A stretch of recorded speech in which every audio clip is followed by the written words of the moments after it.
Ya puji Tuhan, Bapak Ibu Saudaraku yang saya kasih. Sekali lagi, selamat sore. Selamat sore. Shalom. Coba noleh kiri kanan, katakan. Ada kata-kata yang sangat menggugah saya. Katakan, you are very special. Katakan, engkau sangat istimewa gitu ya. Haleluya. Walaupun tertutup masker, ya. Kita lihat teman kita sangat-sangat istimewa. Amin. Betul kita tempatkan teman kita istimewa? Betul? Meskipun kita tahu teman kita ada kekurangan. Sekali lagi dengan tulus katakan, you are very special. Sangat spesial ya. Ya saudaraku, karena ini kaitan dengan tema kita, rukun itu indah. Ya kita akui dengan jujur bahwa kita dirancang sebagai makhluk sosial. Kita tidak bisa sendirian, jangan sok mengisolasikan diri. Kita butuh teman. Kalau toh kita merasa hebat, paling tidak ketika kita mati, peti jasad kita akan digotong oleh orang lain. Tidak akan mungkin kita bisa berjalan sendiri ke kuburan. Ya, lalu ditimbun jasad kita dalam liang lahat, itu membutuhkan orang juga. Artinya kita nggak bisa lepas dari kehadiran orang lain. Karena itu ini beban yang Tuhan taruh di hati saya. Kata Rat, begitu banyak anak-anak muda di sini, jangan merasa engkau hebat, ya jangan kau merasa aku cukup sendirian. Kita butuh teman untuk sama-sama bisa berjalan bergandengan tangan, baik dalam pekerjaan, dalam studi kita. Tentu untuk nyontek jangan. Amin. Ada yang nyontek di sini? Enggak ya, cuma nyocokkan aja kok. Ya saudara yang saya kasih, saya ingin agak rileks. Mari kita buka Mazmur 133 ayat 1 sampai dengan ayat yang ketiga. Mazmur 133 ayat 1 sampai dengan ayat yang ketiga, nyanyian Ziarah Daud. Sungguh alangkah baiknya dan indahnya apabila saudara diam bersama dengan rukun.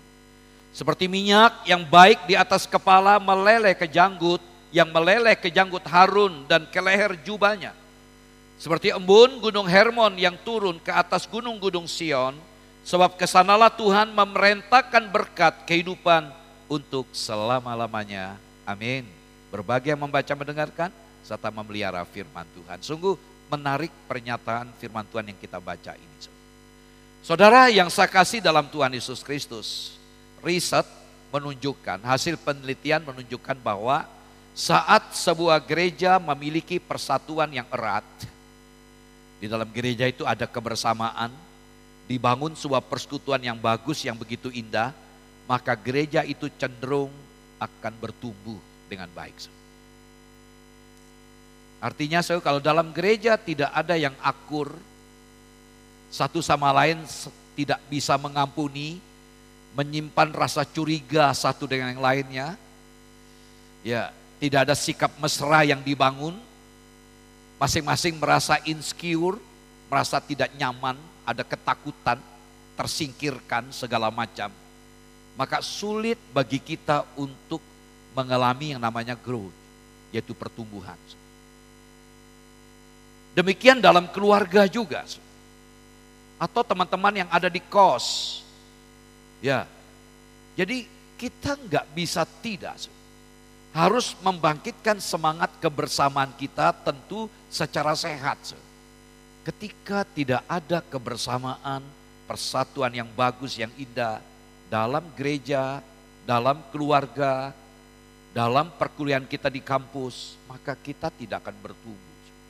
Secara khusus dalam hal rohani. Kita butuh teman, saya katakan berkali-kali, kita butuh sparring partner.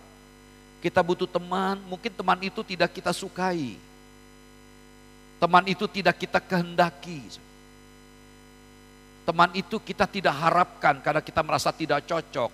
Saya sekali lagi berkata, pernah saya sampaikan statement ini. Mungkin saudara berkata, aku enggak butuh dia kok. Dia jengkelin, dia nyakiti hati saya, aku enggak butuh dia. Tapi Tuhan mau ngomong kepada kita, Tuhan butuh orang itu untuk Anda dan saya. Seringkali kita merasa, ngapain sih, aku enggak butuh dia. Dia jahat. Dia enggak benar, tapi Tuhan berkata, aku butuh orang itu untuk Anda dan saya. Dan hal ini yang perlu kita pahami. Kita jujur memang hubungan, bicara relasi, nggak lepas dari namanya sakit, nggak enak. Sekarang coba kita praktekkan bersama-sama, ya coba tolong gigit telinga Anda sendiri, jangan gigit telinga teman. Ayo, kita gigit telinga kita sama-sama, ayo. Telinga kita sendiri, ayo 1, 2, 3. Ayo, kenapa enggak gigit? Enggak bakalan bisa, karena ada jarak. Tapi jangan dipraktekkan, gigit lidah Anda, pasti kegigit. Gigit bibir Anda, kenapa? Dekat. Mengapa orang paling senang ada jarak, berjarak, mengisolasikan diri, menjauhkan diri. Maka jangan kaget di gereja, kadang-kadang kita kaget ya, kok di gereja kok ada perselisihan, ada konflik. Itu bagian dari proses untuk kita betul-betul belajar menerima. Karena itu dibutuhkan sifat kedewasaan rohani kita. Dalam pacaran juga sama. Ya, kadang-kadang anak muda banyak ditutupi dengan hal-hal yang indah-indah.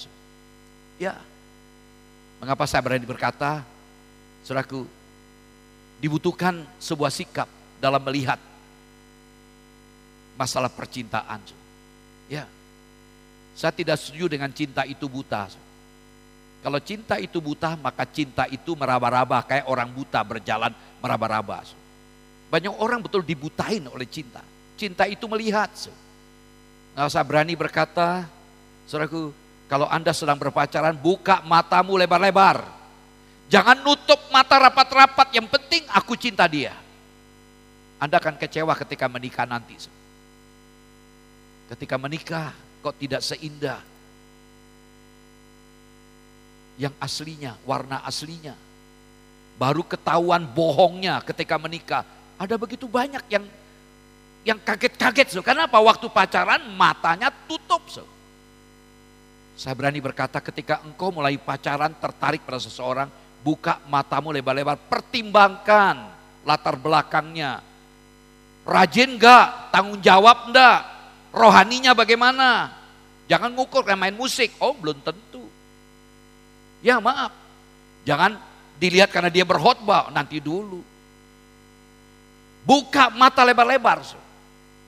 Kalau sudah menikah, tutup matamu rapat-rapat, itu sudah pilihanmu. Nah saudara, jadi kita melihat di sini betapa perlunya proses dalam memahami ketika kebersamaan ini. Ya kita akui dengan jujur, bukanlah hal yang mudah untuk bisa hidup bersama. Living together, memang gak gampang. Untuk bersatu itu gak gampang. Kita di latar belakang budaya yang berbeda-beda. Menyatu di sebuah tempat, gak gampang. Karena saudaraku, setiap orang yang kita tahu, setiap orang punya latar belakang yang berbeda, personality atau kepribadian berbeda, bahkan habitnya, kebiasaannya berbeda-beda. Dan harus menyatu. Ketika bicara unity, ingat, tidak bicara masalah keseragaman. Jangan nuntut, kalau mau bersatu kamu harus sama dengan saya. Seragam, no.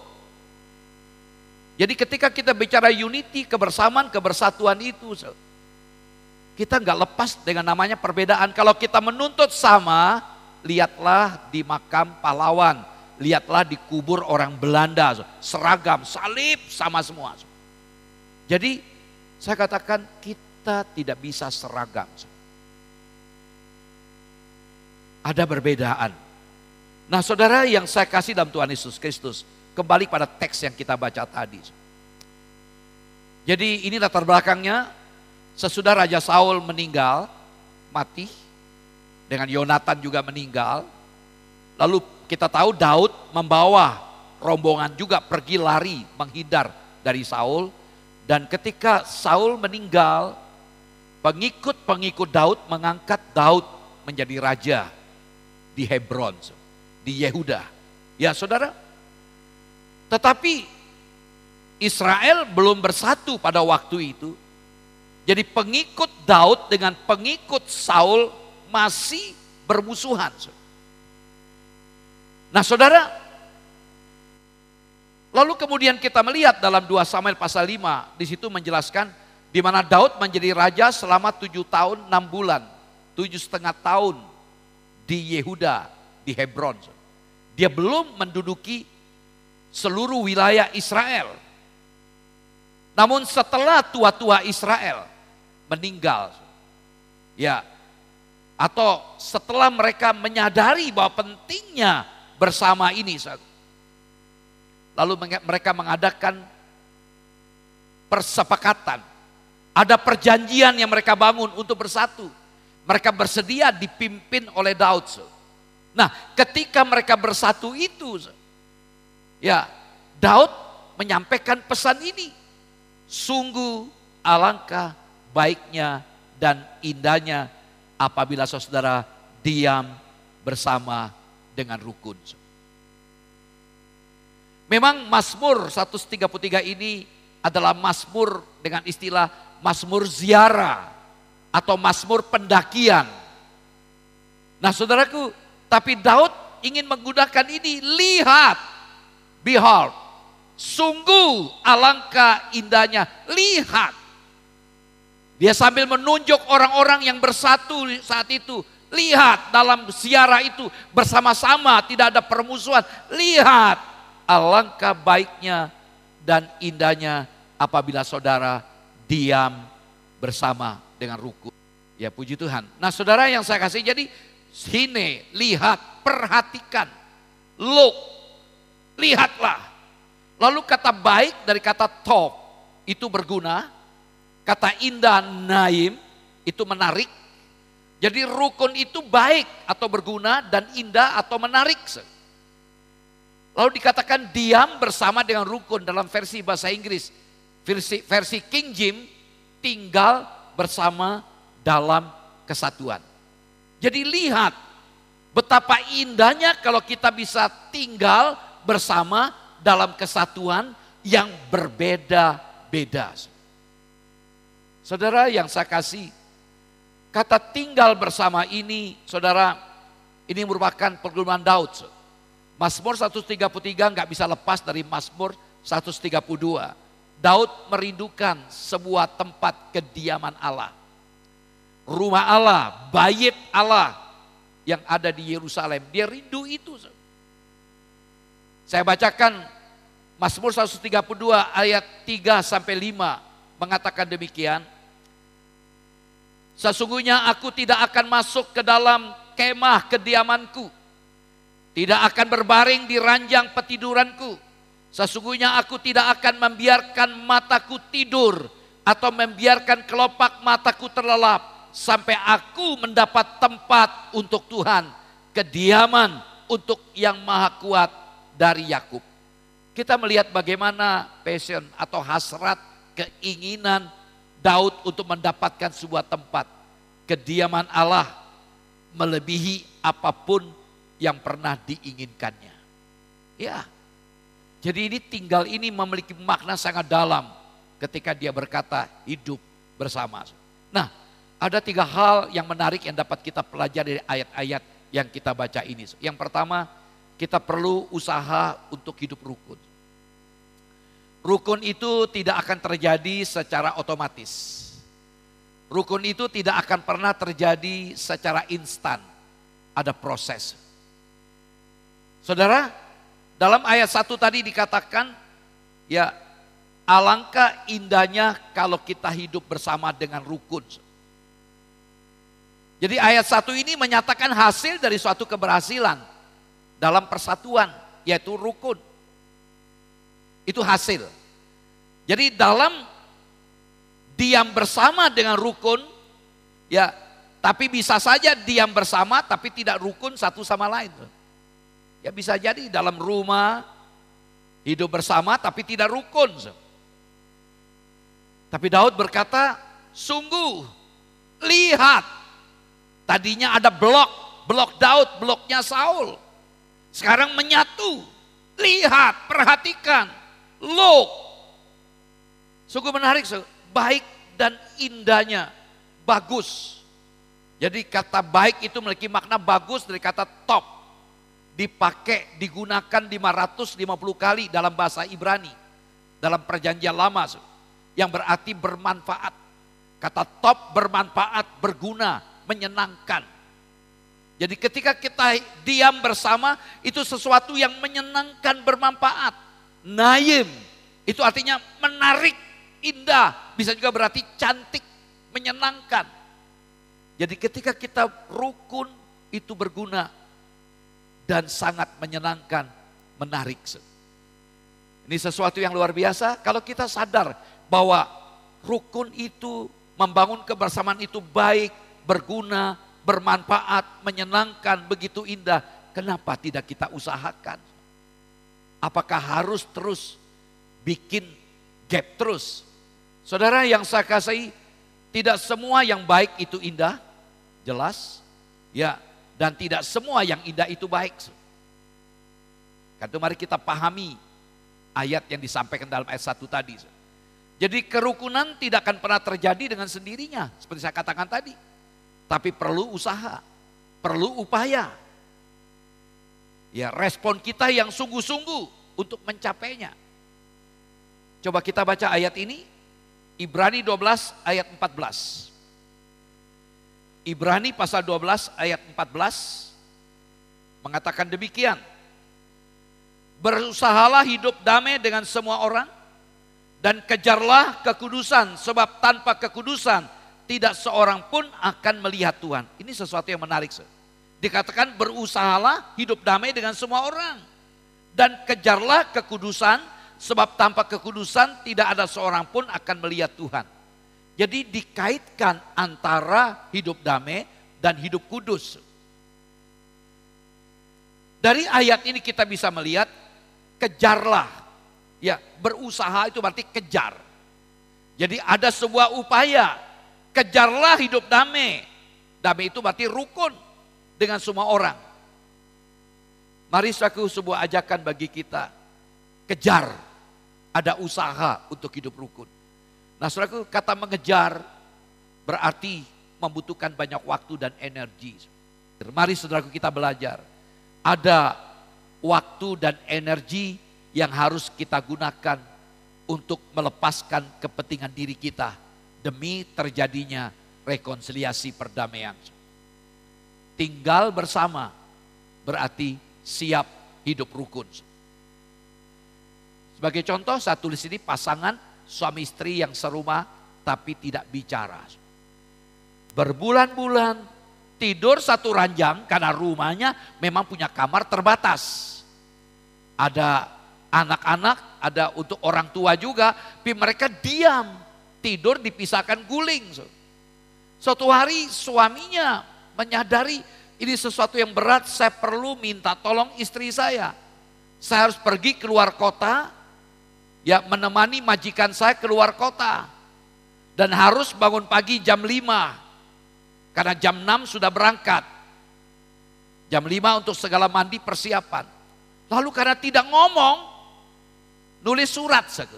Bu, tolong bangunin saya jam 5 pagi karena jam 6 saya ke kantor dengan majikan akan keluar kota. Terima kasih Bu. Apa yang terjadi? Dia bangun jam 6:30 karena ditelepon oleh majikannya. Dia marah. Istri saya tidak tahu diri, dimintain tolong kok nggak mau menolong bangunin saya. Ketika dia mau marah hati istrinya, di sebelah bantal ada surat. Pak, bangun Pak, sudah jam 5. Saudara, mari kita sadari. Jadi perlu upaya, butuh waktu dan energi untuk mengalahkan kepentingan pribadi kita agar demi terciptanya kebersamaan. Sebuah refleksi perenungan. Suatu hari saya melihat semut. Semut yang kecil ya begitu banyak. Lalu yang menarik membuat saya tertarik begitu saya berdiam-diam mengamati. Ada cecak yang beberapa kali lipat lebih besar dari semut. Digotong dengan semut oleh semut. Jadi cecak itu bisa berjalan, cecak yang mati. Berjalan, dibawa oleh semut. Saudaraku, semut yang kecil, yang terbatas, namun bisa rukun, bisa bekerja sama. Aneh ya, manusia kok sulit diajak kerja sama. Ya, memang manusia produk dosa. Ya, walaupun kita tahu dosa kutuk sudah diselesaikan di atas kayu salib. Ada iklan rokok mengatakan enggak ada lu, apa? Enggak ada lu, enggak rame. Benar? Enggak ada lu, enggak rame. Tapi yang enggak bertobat, ada lu, enggak rame. Harusnya kan ada lu, rame. Malah enggak ada lu malah enggak rame. Itu sifat manusia. Mari kita sadari saku bahwa kita perlu membangun ada sebuah usaha untuk berjuang bagian supaya kita bisa hidup rukun. Yang kedua, saudara yang saya kasih, perlu sadari Tuhan yang memberikan persatuan. Ya, ini perlu kita pahami. Dalam ayat 2 dan 3 mengatakan tadi, seperti minyak yang baik di atas kepala, meleleh ke janggut, yang meleleh ke janggut Harun dan ke leher jubahnya, seperti embun gunung Hermon yang turun ke atas gunung-gunung Sion. Minyak yang meleleh dari kepala janggut, saat itu minyak biasa dipakai untuk pentabisan para imam. Ya, ditabiskan, minyak urapan turun, meleleh ke janggut sampai ke bawah. Lalu dikatakan jubah Harun. Dalam jubah Harun ada lambang 12 suku Israel. Di sana ada lambang 12 suku. Ini menjelaskan bagaimana Allah sudah mendesain untuk kebersamaan itu. Lalu dikatakan gambaran kedua, dikatakan embun gunung Hermon yang turun ke atas gunung-gunung Sion. Ini ungkapan yang menarik. Gunung Hermon memang tinggi. Ya, di bulan-bulan begini sudah mulai ada salju. Karena mulai hujan-hujan begini, tapi nanti puncaknya Januari. Saya dengan Pak Agus pernah menikmati, ya, naik cable car, naik ke puncak dekat Libanon. Ya, salju. Hermon tinggi dan turun ke Sion. Jadi gunung Hermon itu adalah gunung yang paling tinggi. Ya, gunung-gunung Sion ditafsirkan sebagai kota Yerusalem. Dari Hermon mengalir ke Yerusalem. Dan juga ada istilah tadi, ada embun pagi. Jadi tanda kehidupan yang turun dari atas ke tempat penyembahan Tuhan, yaitu Yerusalem. Ini gambaran, analogi yang menarik. Embun itu sebagai air. Pada saat musim panas, embun itu sangat berarti. Kalau di Indonesia mungkin tidak begitu berasa. Kalau kita ada di padang gurun, sangat berasa sekali. Panas ketika pagi subuh terasa embun. Ya, menyejukkan. Menyatakan di saat ada kebersatuan, ada kehidupan yang menyegarkan. Jadi inti di sini adalah apa? Bagaimana karya Allah untuk menyatu. Dikatakan meleleh dan turun. Ini memberikan makna Tuhan ingin kita bersatu. Sumber kebersatuan dan yang memberkati persatuan itu. Dan Allah memberikan itu. Di hati Allah, Dia sudah merancang kita perlu bersatu. Karena kita makhluk sosial. Dalam Kejadian 2:18, tidak baik manusia itu seorang diri. Dalam Kejadian pasal 1 ayat 26, marilah kita menciptakan ya manusia, pria dan wanita seturut dengan gambar dan rupa Allah. Kata kita menjelaskan tentang komunitas Bapa, Anak dan Roh Kudus. Allah Tritunggal. Jadi konsep teologi dibangun berdasarkan komunitas yang dibangun oleh Allah Tritunggal. Allah yang satu dalam 3 pribadi itu diberikan kepada kita untuk menyadari. Mari kita baca sebuah ayat yang menarik, Efesus 4 ayat yang ketiga. Efesus pasal 4 ayat yang ketiga. Demikian firman Tuhan, Efesus 4 ayat yang ketiga. Dan berusahalah memelihara kesatuan roh oleh ikatan damai sejahtera. Perhatikan, berusahalah memelihara kesatuan roh, berusahalah. Ayat ini tidak menyampaikan kepada kita ciptakan kesatuan. Tidak. Allah sudah memberikan kebersamaan itu kepada kita. Allah sudah memberikan kesatuan itu kepada kita. Yang Allah minta, persatuan yang sudah diberikan itu dipelihara. Nah, kata memelihara dalam ayat yang ketiga ini, berusahalah. Dari kata Yunani, menarik dari kata dasar speedo, itu kecepatan. Jadi lakukan. Lalu kata memelihara dari kata Yunani yang menarik. Sebagai orang yang merawat, yang berupaya menjaga. Saudaraku, dan bentuk waktu yang digunakan present, participle, aktif. Jadi bentuk kala kini, artinya terus menerus kita memelihara persatuan yang sudah diberikan kepada kita. Saudara, yang saya kasih dalam Tuhan Yesus Kristus. Sebagai contoh kita belajar dari sebuah rumah tangga. Kadang-kadang orang Kristen terlalu rohani. Bahkan berantem pun memakai ayat. Tapi ayat tidak dimaknai dengan benar. Ayat dipakai untuk menembak pasangannya. Itu terjadi dalam sebuah keluarga. Pagi-pagi subuh suaminya pulang dari kerjaan karena kerja malam sampai pagi. Istrinya melihat suaminya pulang, istrinya minta tolong pada suami, "Pak, tolong ngantarin mama ke pasar." Papa. Mama, maaf. Mama. Kok nggak tahu? Saya ini capek semalam nggak tidur. Ya udah, kalau nggak mengantar nggak apa-apa. Sampai di pasar walaupun dalam kondisi menggerutu, sang istri, ya itulah wanita ya, di mulut kadang-kadang ngomel tapi hatinya enggak. Walaupun suamiku tidak mau ngantarin aku, tapi aku tahu suamiku juga mencintai aku. Dia beli makanan kesukaan suaminya.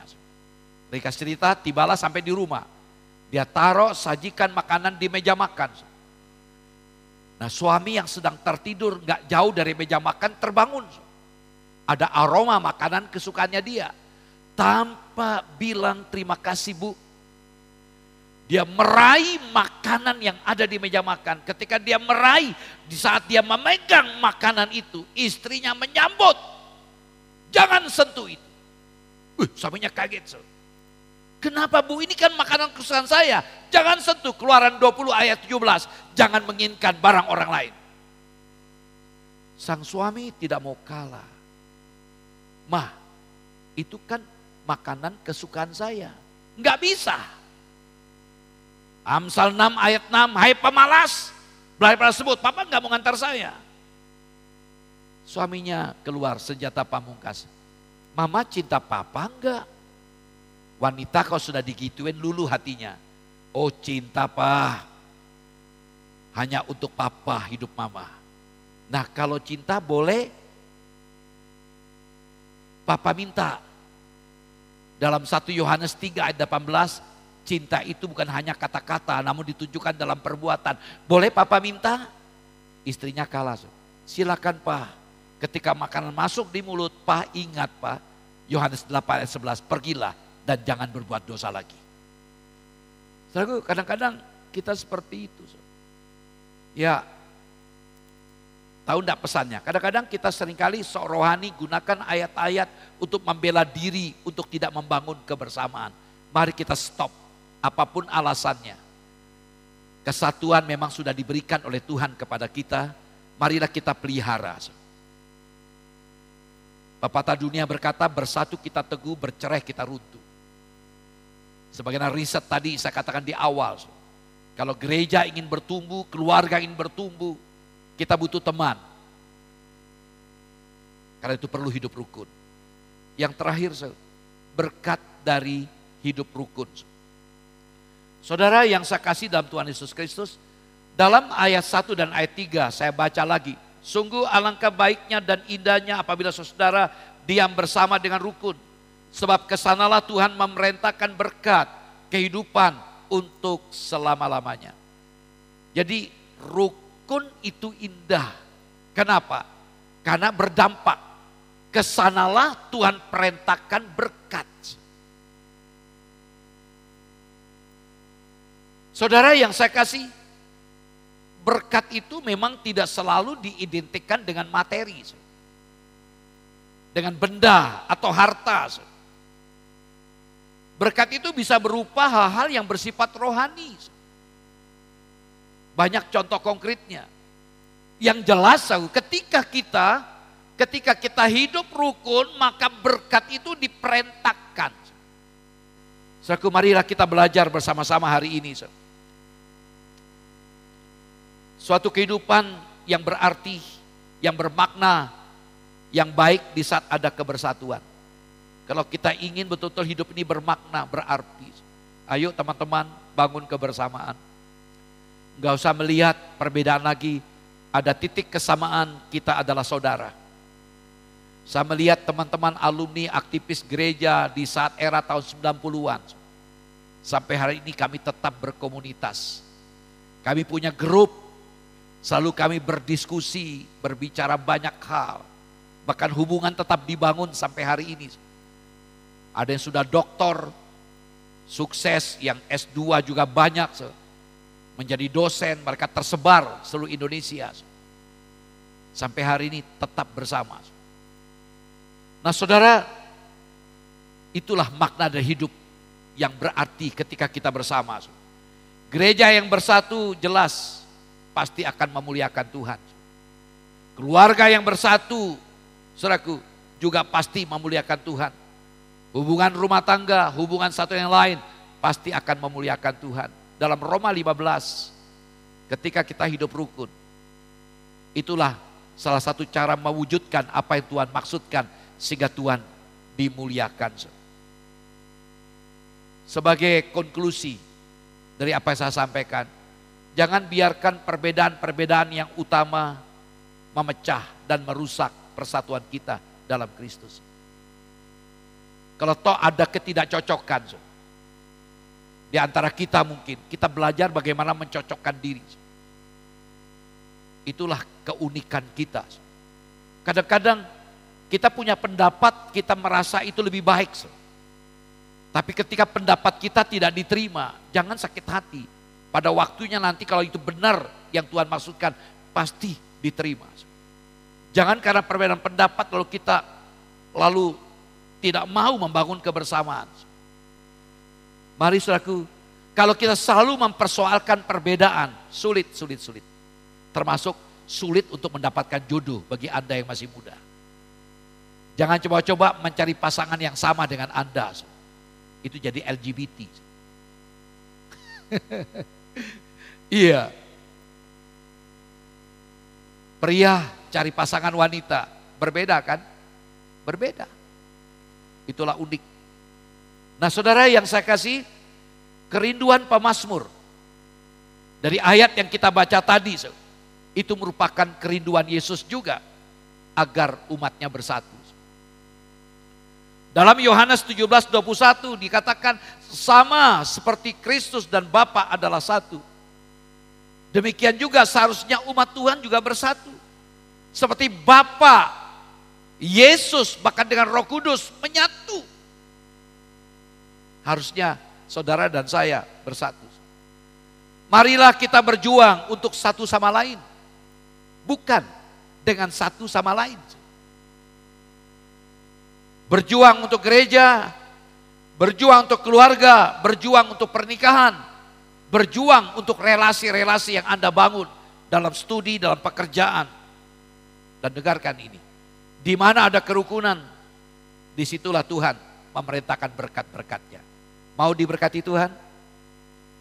Jangan biarkan kebersamaan kita terganggu. Hiduplah rukun.